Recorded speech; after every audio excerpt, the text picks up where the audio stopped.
Gotta go to that Asian right there. Yeah, right. That's for Tiny dancer. Tiny dancer. that's after the building. Tiny dancer has good level. Good level for tiny dancer.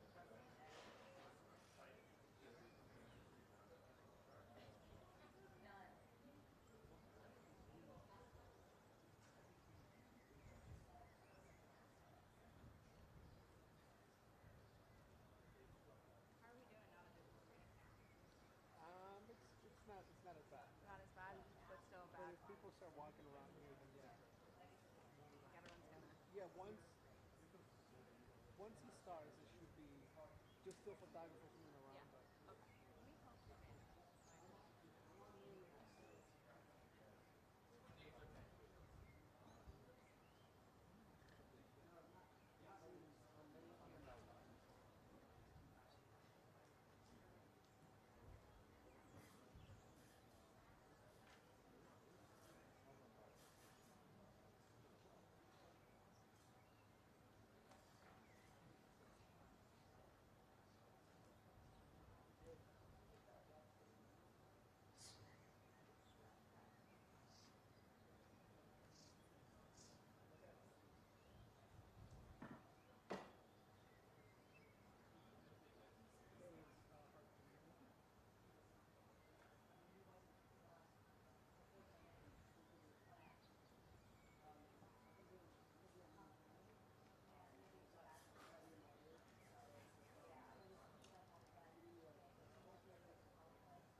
I'll give it a shot in a second.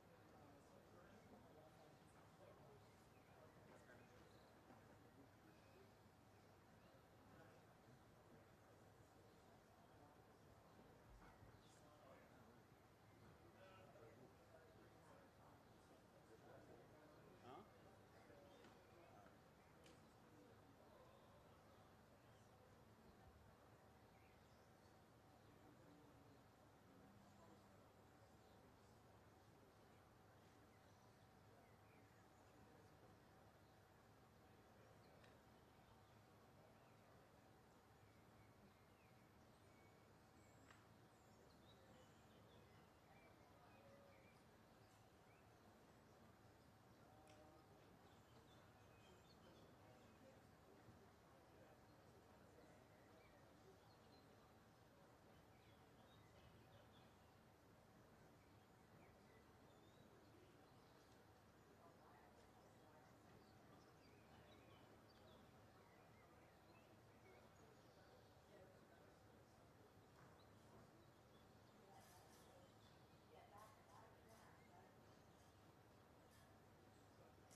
Are they changing them back? No, nothing to hold in there. Taking that now. Oh. You have to like it on the right. So,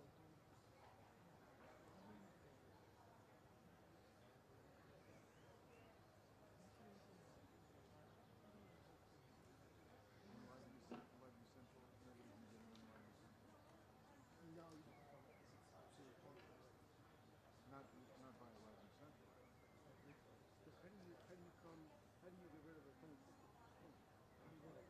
That's like the light you do an update. I don't know. Maybe it's like the text message for phone. Do you think we're so close to this now? Test 1, 2, 3. Test 1, 2, 3. 1, 1, 2, 2. Hey, hey, hey. 1, 2, 3. 1, 2, 3.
Oh, you cut it? Okay.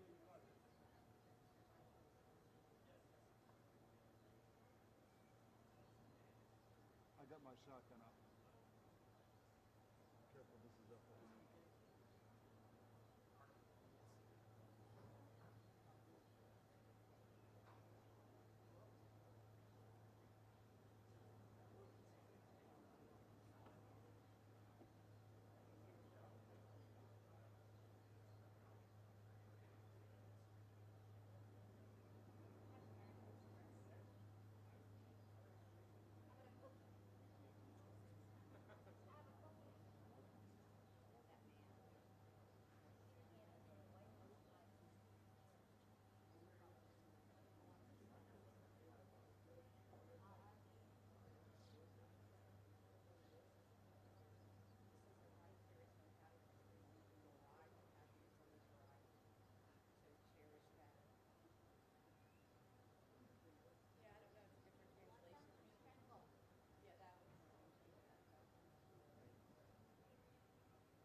Ladies and gentlemen, please take your seats. The program will begin in 2 minutes.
Ladies and gentlemen, the President of the United States. Mesdames et messieurs, le président des États-Unis.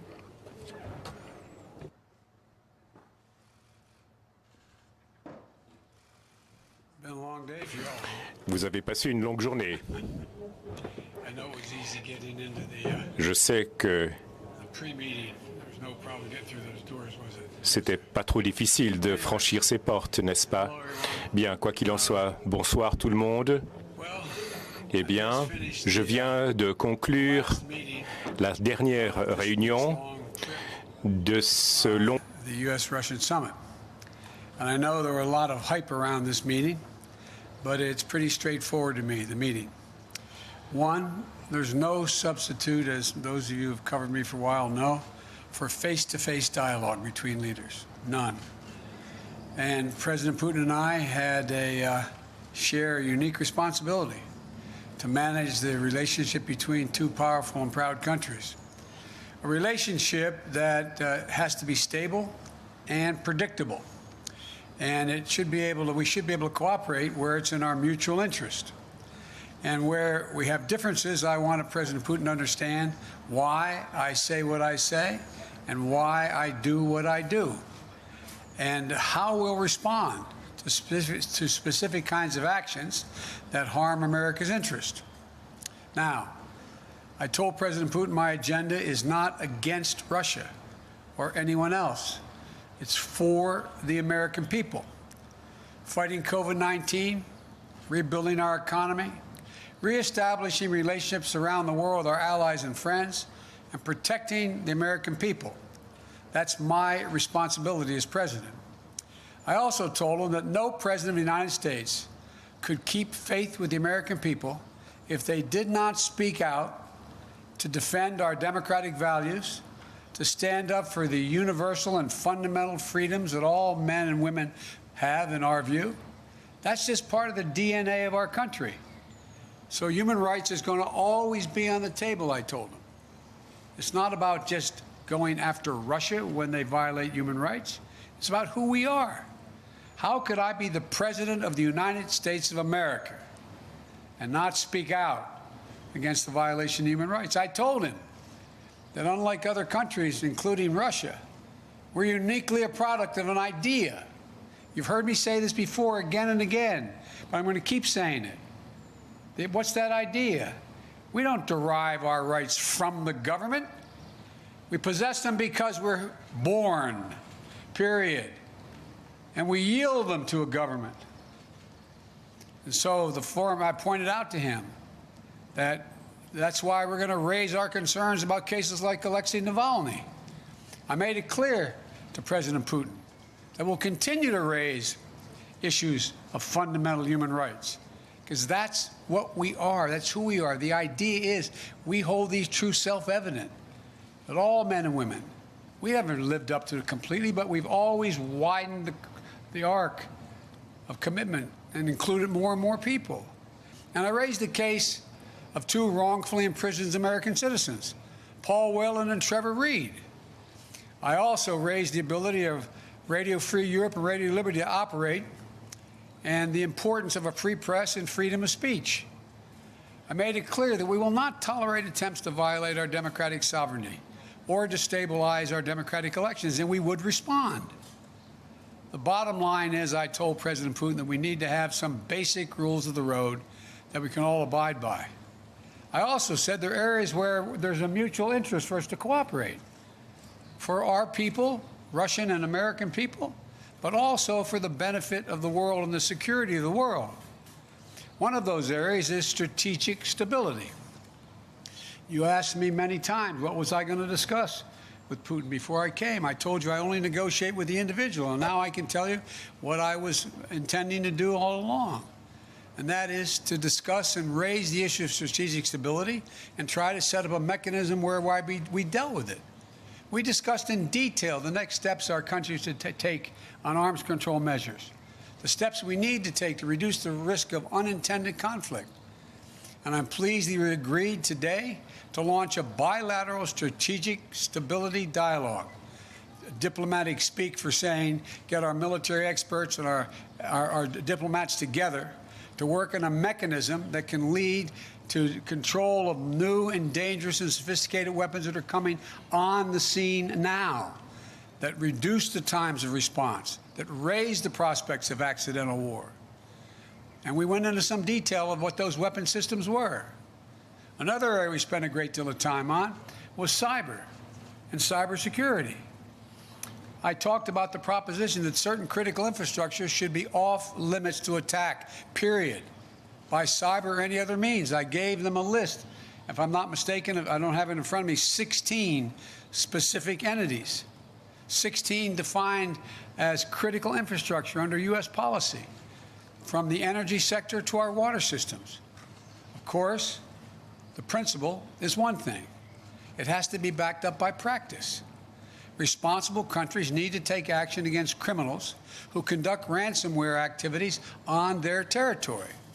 So we agreed to task experts in both our countries to work on specific understandings about what's off limits and to follow up on specific cases that originate in other countries, in either of our countries. There's a long list of other things we spent time on, from the urgent need to preserve and reopen the humanitarian corridors in Syria so that we can get food, just simple food and basic necessities, to people who are starving to death. How to build it and how it is in the interest of both Russia and the United States to ensure that Iran does not acquire nuclear weapons, We agreed to work together there because as much as Russia's interest is ours. And to how we can ensure the Arctic remains a region of cooperation rather than conflict. I caught part of President Putin's press conference, and he talked about the need for us to be able to have some kind of modus operandi where we dealt with making sure the Arctic was, in fact, a free zone. And to how we can each contribute to the shared effort of preventing the resurgence of terrorism in Afghanistan. It's very much in the interest of Russia not to have a resurgence of terrorism in Afghanistan. There are also areas that are more challenging. I communicated the United States' unwavering commitment to the sovereignty and territorial integrity of Ukraine. We agreed to pursue diplomacy related to the Minsk agreement. And I shared our concern about Belarus. He didn't disagree with what happened. He just has a different perspective of what to do about it. But I know you have a lot of questions, so let me close with this. It was important to meet in person, so there can be no mistake about or misrepresentations about what I wanted to communicate. I did what I came to do. Number one, identify areas of practical work our two countries can do to advance our mutual interest and also benefit the world. Two, communicate directly that the United States will respond to actions that impair our vital interest or those of our allies. And three, to clearly lay out our country's priorities and our values, so we heard it straight from me. And I must tell you, the tone of the entire meetings, I guess it was a total of 4 hours, was good, positive. There wasn't any strident action taken. Where we disagreed, I disagreed, stated where it was. Where he disagreed, he stated. But it was not done in a hyperbolic atmosphere. That is too much of what's been going on. Over this last week, I believe, I hope, the United States has shown the world that we are back, standing with our allies. We rallied our fellow democracies to make concerted commitments to take on the biggest challenges our world faces.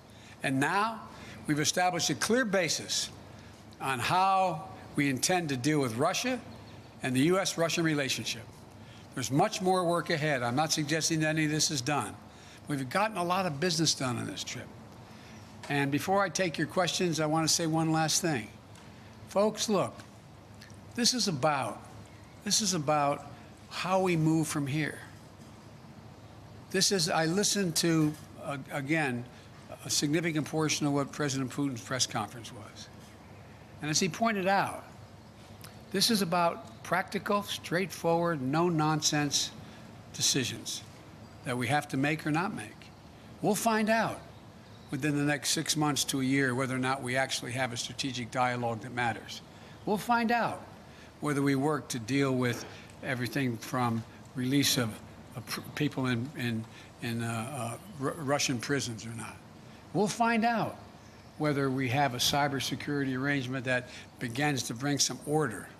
Because look, the countries that most are likely to be damaged, failure to do that, are the major countries. For example, when I talked about the pipeline that cyber hit for $5 million, that ransomware hit in the United States, I looked at him and I said, well, how would you feel if ransomware took on the pipelines from your oil fields? He said it would matter. This is not about just our self-interest. It's about a mutual self-interest. I'll take your questions, and as usual, folks, they gave me a list of the people I'm going to call on. So, Jonathan, Associated Press. Thank you, sir.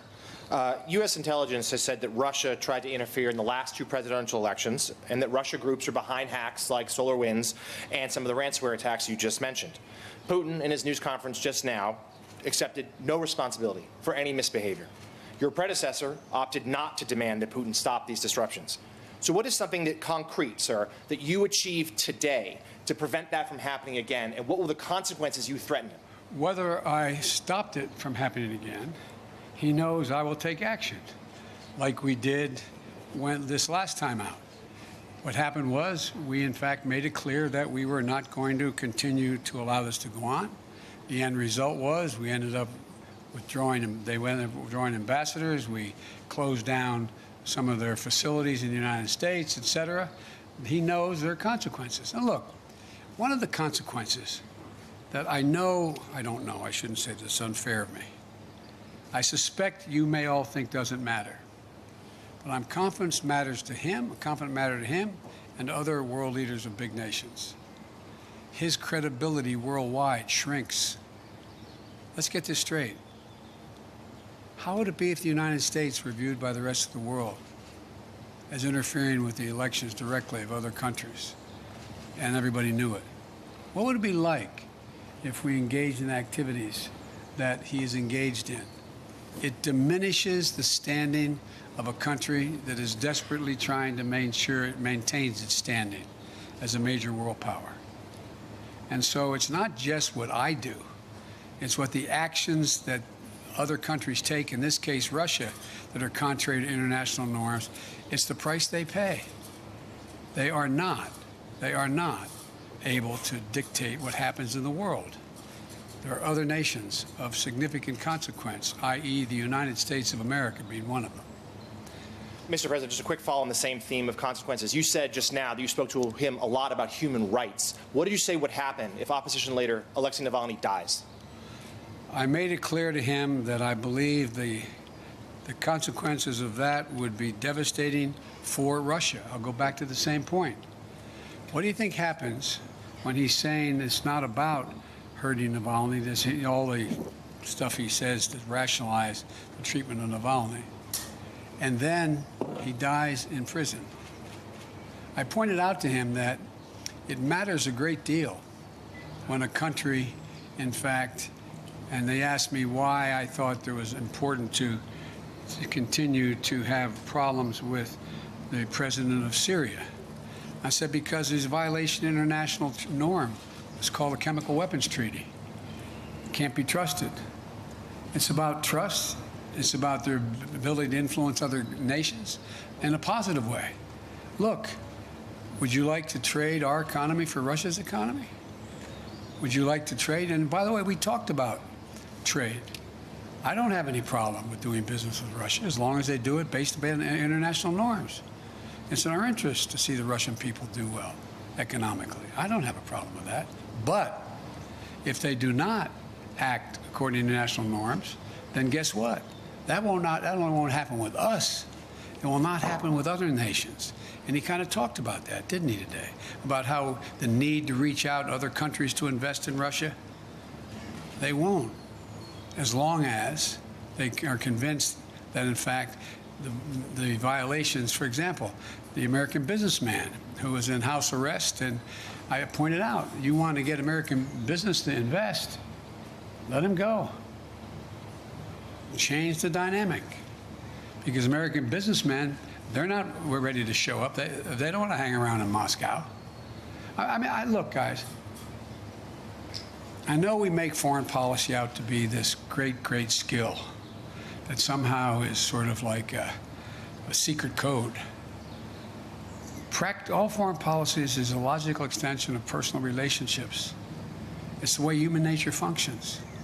And understand, when you run a country that does not abide by international norms, and yet you need those international norms to be somehow managed so that you can participate in the benefits that flow from them, it hurts you. That's not a satisfying answer. Biden said he'd invade Russia. It's not, By the way, that was a joke. That's not true.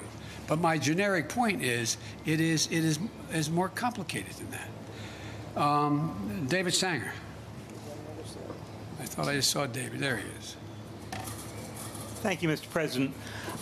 In the run-up to this discussion, there's been a lot of talk about the two countries spilling down into a Cold War. And I'm wondering if there was anything that you emerged from in the discussion that made you think that With your permission, I'm going to take my coat off. The sun is hot. Anything that would make you think that Mr. Putin has decided to move away from his fundamental role as a disruptor particularly a disruptor of NATO and the United States. And if I could also just follow up on your description of how you gave him a list of critical infrastructure in the United States, did you lay out very clearly what it was that the penalty would be for interfering in that critical infrastructure? Did you leave that vague? Did he respond in any way to it? Let me answer your first. Well, I'll answer your second question first. I pointed out to him we have significant cyber capability, and he knows it. He doesn't know exactly what it is, but it's significant. And if in fact they violate these basic norms, we will respond. Cyber. He knows in the cyber way. Number two, I think that the last thing he wants now is a Cold War. Without quoting him, which I don't think is appropriate, let me ask you a rhetorical question. You got a multi-thousand-mile border with China. China is moving ahead, hell-bent on election, as they say, seeking to be the most powerful economy in the world, the largest, and the most powerful military in the world. You're in a situation where your economy is struggling. You need to move it in a more aggressive way than in terms of growing it. And I don't think he's looking for a Cold War with the United States. I don't think it's about as I said to him, I said, your generation and mine are about 10 years apart. This is not a kumbaya moment, as he used to say back in the 60s in the United States, like, let's hug and love each other.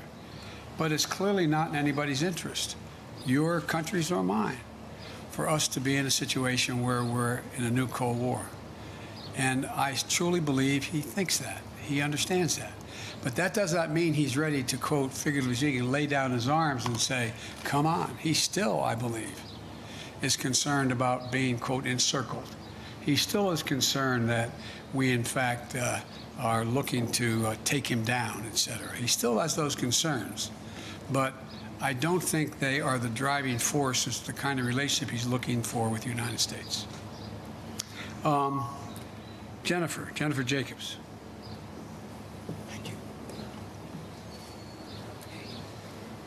Thanks. Thank you, Mr. President. Is there a particular reason why the summit lasted only about 3 hours? We know you had maybe allotted 4 to 5 hours. Was there any reason it ran shorter? Also, President Putin said that there were no threats or scare tactics issued. Do you agree with that assessment, that there were no threats or scare tactics? Yes. And also, did you touch on Afghanistan and the safe withdrawal of troops? Yes, and yes. Let me go back to the first part. The reason it didn't go longer is when the last time two heads of state have spent over 2 hours in direct conversation across the table, going into excruciating detail. You may know of time, I don't. I can't think of one. So we didn't need, as we got through, when we brought in the larger group, our defense, our intelligence, and our foreign, well, my foreign minister wasn't foreign minister, my Secretary of State was with me the whole time. Our ambassador, et cetera, we brought everybody in. We had covered so much. And so there was a summary done by him and by me of what we covered. Lavrov and Blinken talked about what we had covered. We raised things that required more amplification or made sure we didn't have any misunderstandings. And so it was kind of after 2 hours there, we looked at each other like, okay, what next? What is going to happen next is we're going to be able to look back, look ahead in 3 to 6 months and say, did the things we agreed to sit down and try to work out, did it work? Are we closer to a major strategic stability talks and progress? Are we further along in terms of and go down the line? That's going to be the test. I'm not sitting here saying because the President and I agreed that we would do these things, that all of a sudden it's going to work. I'm not saying that. What I'm saying is I think there's a genuine prospect to significantly improve the relations between our two countries without us giving up a single solitary thing based on principle and our values. No, there were no threats. There were, as a matter of fact, I heard he quoted my mom and quoted other people today.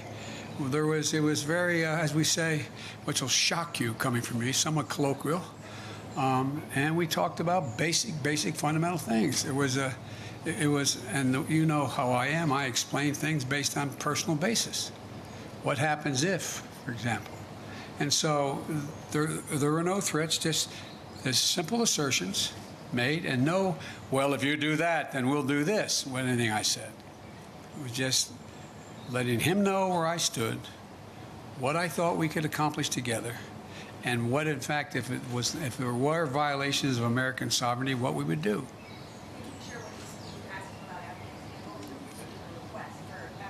No, he asked us about Afghanistan. He said that he hopes that we're able to maintain some peace and security, and I said that has a lot to do with you. He indicated that he was prepared to, quote, help on Afghanistan. I won't go into detail now, and help on Iran, and help on, and in return, we told him about what we wanted to do relative to bringing some stability and economic security, or physical security, to the people of Syria and Libya. So we had those discussions.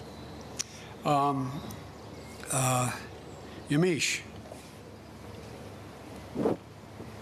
Thanks so much, Mr. President.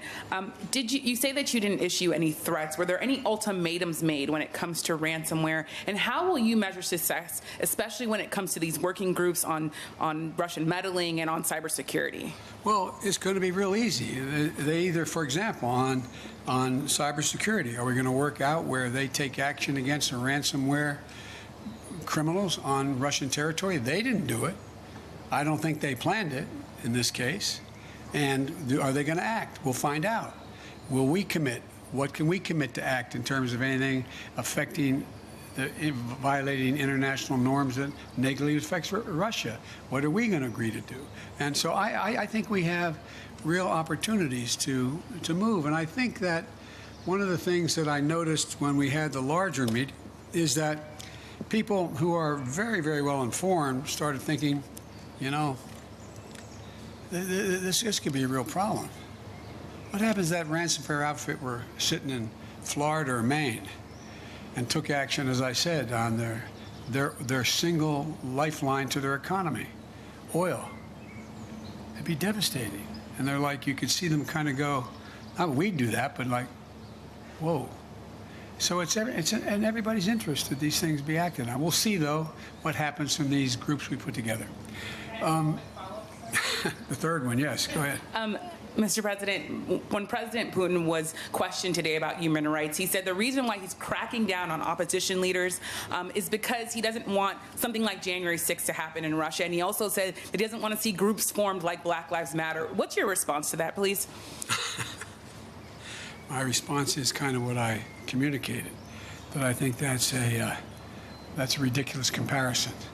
It's one thing for literally criminals to break through cordon, go into the Capitol, kill a police officer, and be held unaccountable. And it is for people objecting and marching on the Capitol and saying, you are not allowing me to speak freely. You are not allowing me to do A, B, C, or D. And so they're very different criteria. Steve Holland, Reuters. President Putin said he was satisfied with the answer about your comment about him being a killer. Could you give us your side on this? What did you tell him? He's satisfied. Why would I bring it up again? And now that you've talked to him, do you believe you can trust him? Look, this is not about trust. This is about self-interest and verification of self-interest. That's what it's about. So I virtually almost anyone that I would work out an agreement with that affected the American people's interest, I don't say, well, I trust you, no problem. Let's see what happens. You know, as that old expression goes, the proof of the pudding's in the eating. We're going to know shortly. Igor, Radio Free Europe and Radio Liberty. Hello, Mr. President. Hello, Mr. President. You want to go in the shade? You can't. Can you see? Thank you. Yeah. Yeah. So I think you know attacks in civil society and the free press continue inside Russia. Yes. For example, Radio Free Europe. Yes. Radio Liberty, Voice of America, Current Time TV channel where I work, branded foreign agents, and several other independent media. So we are essentially being forced out in Russia 30 years after President Yeltsin invited us in.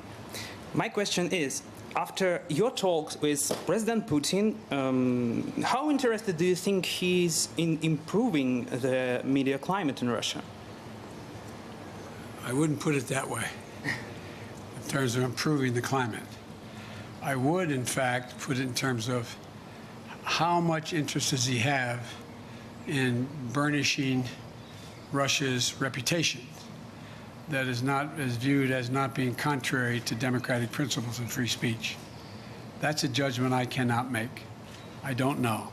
But it's not because I think he's interested in changing the nature of a closed society or closed government's actions relative to what he thinks is the right of government to do what it does. It's a very different approach. You know, there's a couple of really good biographies. I told him I read most everything he's written and the speeches he's made, and I've read a couple of very good biographies, which many of you have as well. And I think I pointed out to him that Russia had an opportunity, that brief shining moment after Gorbachev and after things began to change drastically, to actually generate a democratic government. But what happened was it failed, and there was a great race among Russian intellectuals to determine what form of government would they choose and how would they choose it. And based on what I believe Mr. Putin decided was that Russia has always been a major international power when it's been totally united as a Russian state, not based on ideology, whether it was going back to Tsar and commissars straight through to the revolution, the Russian Revolution, and to where they are today. And I think that it's clear to me, and I've said it, that I think he decided that the way for Russia to be able to sustain itself as a great, quote, great power is to, in fact, unite the Russian people on just the strength of the government. The government controls, not necessarily ideologically, but the government. And I think that's the choice that was made. I think I'm not going to second guess whether it could have been fundamentally different, but I do think it does not lend itself to Russia maintaining itself as one of the great powers in the world.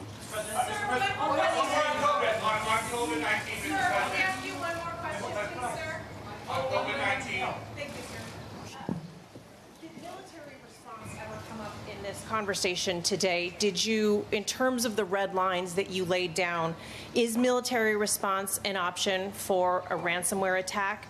And President Putin had called you in his press conference an experienced person. You famously told him he didn't have a soul. Do you now have a deeper understanding of him after this meeting? Thank you very much. But on the military response, sir? No, we didn't talk about military response. In the spirit, Mr. President, of you saying that there is no substitute for face-to-face dialogue, and also with what you said at NATO, that the biggest problems right now are Russia and China.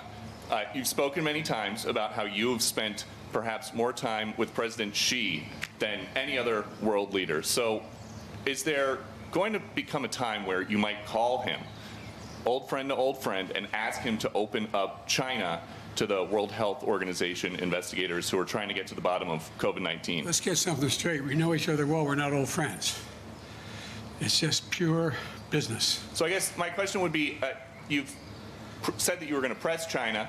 You signed on to the G7 communique that said the G7 were calling on China to open up, to let the investigators in. But China basically says they don't want to be interfered with anymore. So what happens now? The impact, the world's attitude toward China as it develops. China's trying very hard to project itself as a responsible and very, very forthcoming nation. That they are trying very hard to talk about how they're taking and helping the world in terms of COVID-19 and vaccines, and they're trying very hard. Look, certain things you don't have to explain to the people of the world. They see the results. Is China really actually trying to get to the bottom of this? One thing we did discuss, as I told you in the EU and at the G7 and with NATO, what we should be doing and what I'm going to make an effort to do is rally the world to work on what is going to be the physical mechanism available to detect early on the next pandemic and have a mechanism by which we can respond to it and respond to it early. It's going to happen. It's going to happen, and we need to do that. Thank you.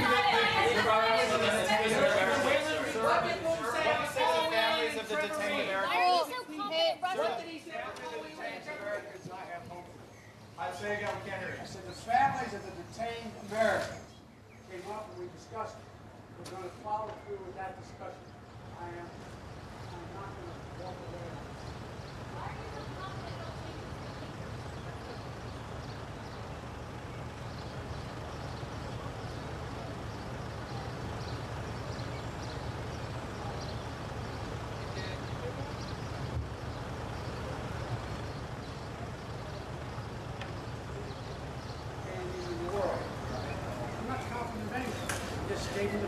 But given his past behavior has not changed, and in that press conference after sitting down with you for several hours, he denied any involvement in cyber attacks, he downplayed human rights abuses, he even refused to say Alexei Navalny's name. So how does that account to a constructive meeting as President Putin framed it? I don't understand that. It's a summit for China. Cool, we need to load quickly, let's go. Quickly, cool. Come on, follow me. Do that, cool.